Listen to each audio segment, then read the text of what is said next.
Are we ready for jury instructions? We are, Your Honor. Yes, Your Honor. Okay.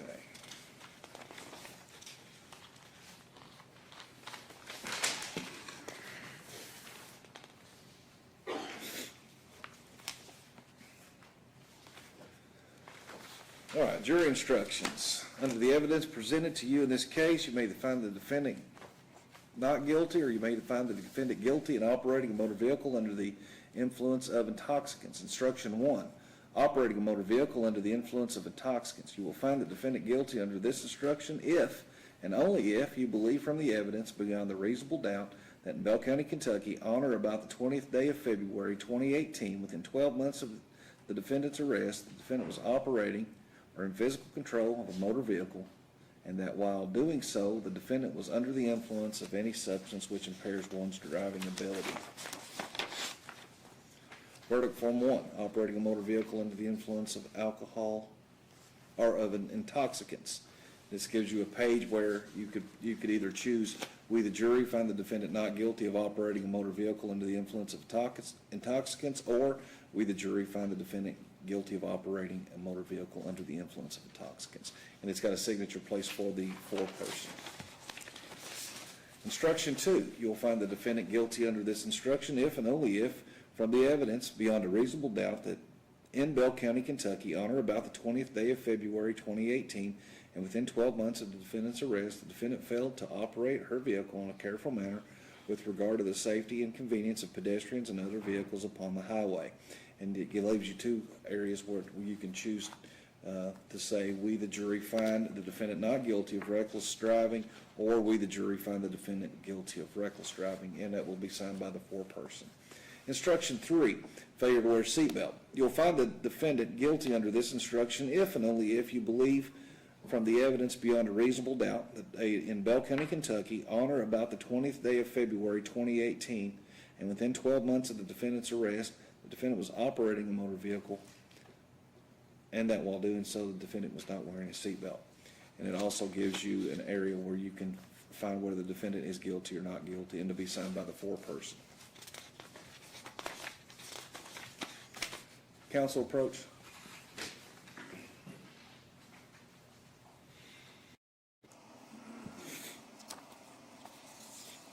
What did we decide on the penalty phase? I believe we already did, Judge, that we can do the penalty phase immediately with...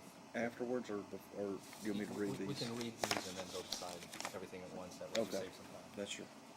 All right with you, Mr. Douglas? All right.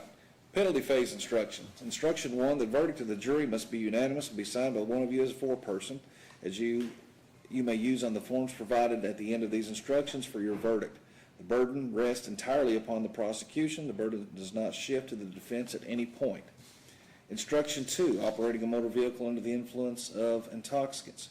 You shall fix her punishment from one of the following. For the first offense within 10 years from the date of offense, you shall fix her punishment at a fine of not less than $200, not more than $500, and confinement in the county jail for a period of not more than 30 days at your discretion.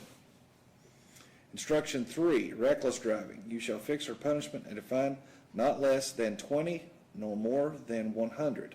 Instruction 3, failure to wear seatbelt. You shall fix her punishment at a fine not to exceed $25. Verdict Form 2, operating a motor vehicle under the influence of intoxicants. A, having found the defendant guilty of operating a motor vehicle under the influence of substances which may impair one's driving ability. First offense, we the jury find the defendant, and you can place the fine and the sum or the confinement in jail of not more than 30 days, and that will be signed by the foreman of the jury. On reckless driving, the verdict form is also saying if you have found this person guilty, that you would have fixed the fine of the sum of not more than 20 to be signed, or not less than 20, no more than 100, signed by the foreperson. And failure to wear a seatbelt, if you find her guilty, it's not to exceed the sum of $25. Mr. Douglas, are you ready for, oh, I'm sorry. Should be me, Your Honor. Yes, it is. Are you ready, sir? Yes, Your Honor. Come on up. Thank you.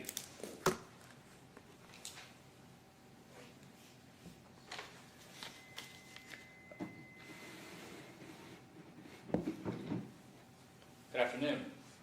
Looks like we are almost done. I get to close, then Mr. Douglas gets to close, and then you all go back and deliberate. That's it. So what have we heard here today?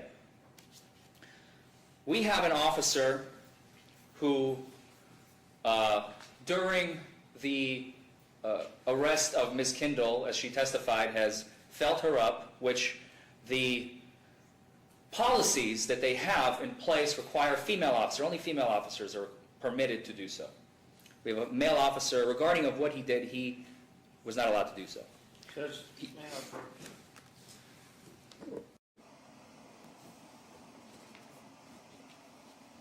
ask that statement be stricken? The judge admonished the jury that is not true. He's produced no evidence that KSB's policy is as such. An officer can pat down a female when he's out on a road stop. There's no prohibition against that. My statement is not evidence, Your Honor. I'm simply talking about common sense. It doesn't even have to go to the policies. His statement was... But you did state policy. That is correct. My apologies. You're right. May I rephrase? After I admonished that. No problem. Ladies and gentlemen of the jury, I'd like to admonish you at this point that the policy for the state police is not to have a female officer, so that will be stricken from the record. Mr. Foreman? Thank you, Judge. It is common sense.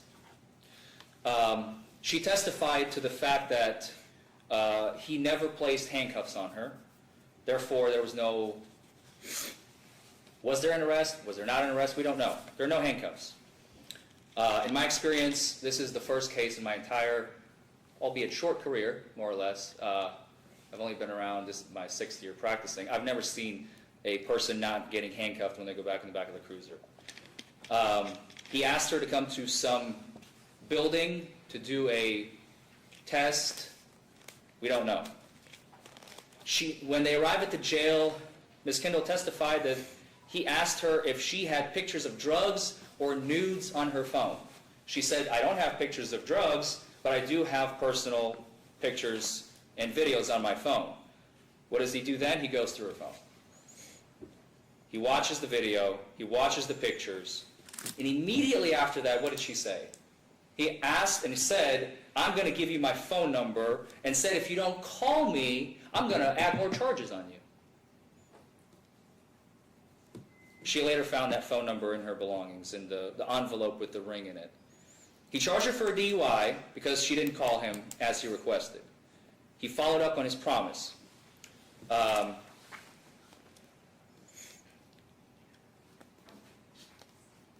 Now, what we don't have here, unfortunately, as I do in some cases, video. And in the majority of cases, when it comes to police stops, especially at night, police officers, it's really, really dangerous. And as Officer Brigman, even though he didn't testify to this, we all know it's common sense. It is dangerous when it's dark out. People have knives, they have needles, they have drugs. They could be packing weaponry of any sort. It is important for the officer to have some sort of backup. What is the backup? It's usually a video. We don't have that here. What happened to it? It was never given to us. Was it destroyed? Was it missing? Did it never exist? We have no idea.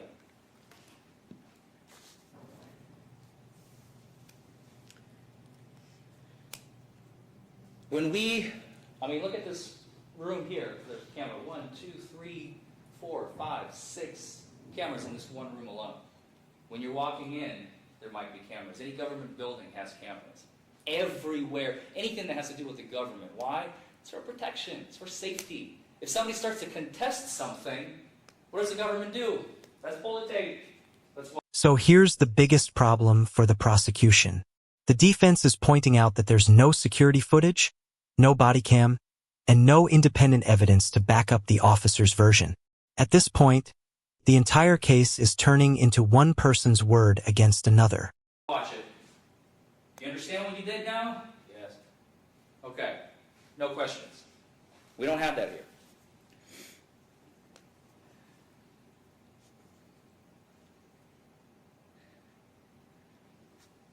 Why did Ms. Kindle refuse? What did she say? I'm sorry. Why did she refuse to go in to that building after he pulled out a bag with a cup in it? I need you to go in there. I'm not going anywhere. Why? I was petrified of him at this point. Did he? What did he offer then? Well, sign this piece of paper and you're good. We're going to the jail. Okay, where do you need to sign? I'm not going to read it. Let's go. I just want to get out of here.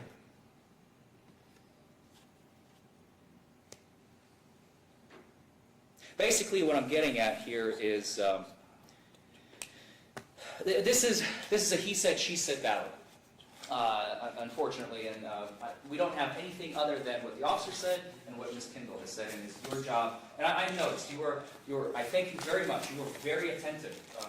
I noticed how you were paying attention to everything that was coming out because it's important. You want to know what happened. That's what we do. We're creatures of stories. Now you know the story. You know both sides. You know side A and you know side B, and now you decide. And as I alluded to, I will spend 10 seconds on this. I promise. We have no burden at all. If we could have sat there and played cards the whole trial. Any questions, Mr. Foreman, of this witness? Your Honor would ask, do you have any questions of this witness? Nope. Moving on. Next witness. He could have put on 100 witnesses. And we would have just kept there playing cards, war, whatever, Monopoly. We didn't. We wanted you to hear both sides of the story, regardless. So, with that in mind, I'm certain that based on everything you heard, you will have no other choice than return a verdict of not guilty for Ms. Jennifer Yvonne Kendall. Thank you. Mr. Douglas? Can I please forward the count?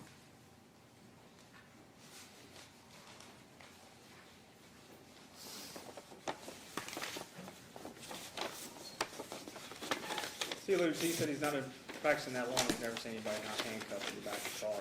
He's been doing this 10 years. It happens a lot, folks. Somebody's not that dangerous. Put him in the back of the car. It's not a big deal. I'm not sure why they're making a big issue out of that. When you don't have a case, what do? You attack the other person. This officer has impeccable credibility. I've been working with him for 10 years. I'm appalled by some of the things that's been alleged here today. It's ridiculous. You know, she's made these statements. She was using methamphetamine. She failed the field sobriety test. You can probably tell my voice is trembling just a little bit right now. I'm pretty upset. You know, I think it's wrong to go after an officer like this in this situation, if that's your entire case. But if that's all you got, it's all you got. You know, so you got to do your job. Counsel made the statement in his closing that the officer withheld these charges, you know, waiting on her to give him a call, I guess, so they could hook up. That's what he's alleging, you know, in reading between the lines. I think the court. This courtroom is getting intense. If you're enjoying these real courtroom breakdowns, hit that like button and subscribe. We bring you the most unbelievable courtroom moments every day. You can take judicial notice that the officer's citation was filed on 2/20/18, the date of her arrest. I just looked it up on CourtNet, it's a public record. The clerk can pull it up and show what date his citation was actually filed. He filed it that same night after she was arrested. So this crap about him waiting to see if she's going to do whatever he wanted before he charged, wrong. It's a lie, just like her other statements. All of her statements have been lies here today, folks. You know, normally when I get up here in a jury trial, I ask you folks, you know, make your decision, affix whatever punishment you want to. You know, I'm happy with that. I just want a guilty verdict, most importantly. But in this case, I'm asking for significant jail time. To do what she's done, get in a truck, admit that she's driving under the influence of methamphetamine, admit that she'd taken it. Tell the officer once they get to the hospital, or some brick building, she couldn't even tell me how much it took to get to the hospital. I mean, we all know it takes the same amount of time to get out this PCH from the driveway, but she wouldn't take the test, and to get up here and do all this, it's just, sorry. It makes me mad. I hope that you give her the maximum sentence you can, jail time. Instructions go through two different phases as a judge. I'm going to ask you to sign under the guilty portion on the DUI charge. On reckless driving, the same. She swerved, I think she even admitted that, because I think her testimony was she was FaceTiming or something with her husband, something along those lines. Seatbelt, there's been no evidence to the contrary. The officer testified she wasn't wearing a seatbelt. So get through those sections first. Then you get to the penalty phase. DUI first. You got the option of a fine, 200, 500, in jail, up to 30 days. I'm gonna ask you, if you find her guilty, to write in 30 days right there. And I ask you to fine her as much as possible, $500. Same thing on the reckless driving and the failure to wear a seatbelt. You got forms at the end for all three charges. Thank you for your time. Tommy, can you take these good folks back to the jury room, please?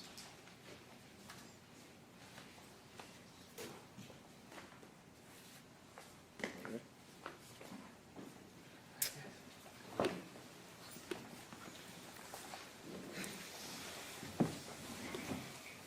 What was your objection? Did you make an objection? Yes, Your Honor. The bailiff has to be sworn in order to make sure that he's not communicating with the jury, and anything that they bring to his attention, he must bring to the court. Okay. We normally do that, but I'm not going to. No offense. I'm sorry. Already been done, but we'll do it again. All right. If you'll raise your right hand, you solemnly swear or affirm that you will not speak to the jury in regards to anything that deals with this trial or any other trial in the past, and that you, what was the other one? If Any questions that are brought to you by the jury, that you bring those to me, so help you God. Thank you, Your Honor. Just for protection of the record. I understand, that's fine with me. Tommy, will you go outside and notify the defense counsel?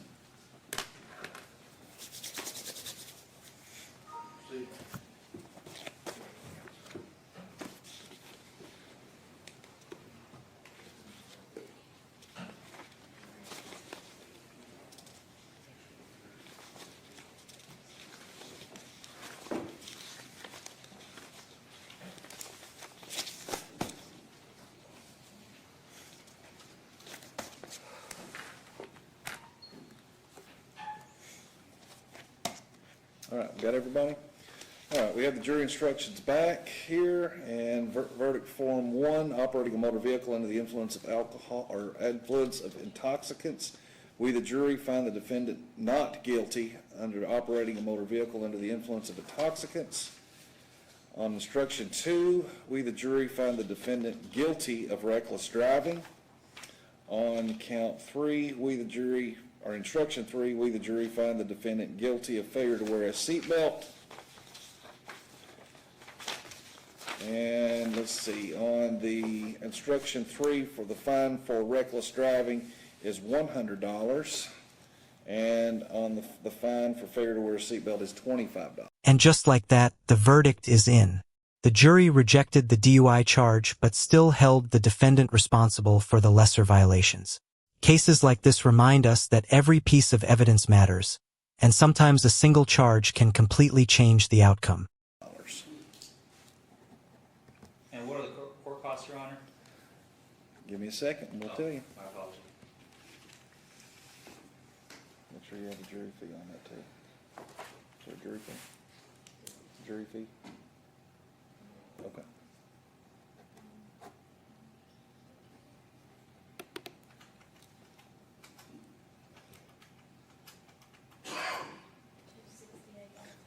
Total comes to $268.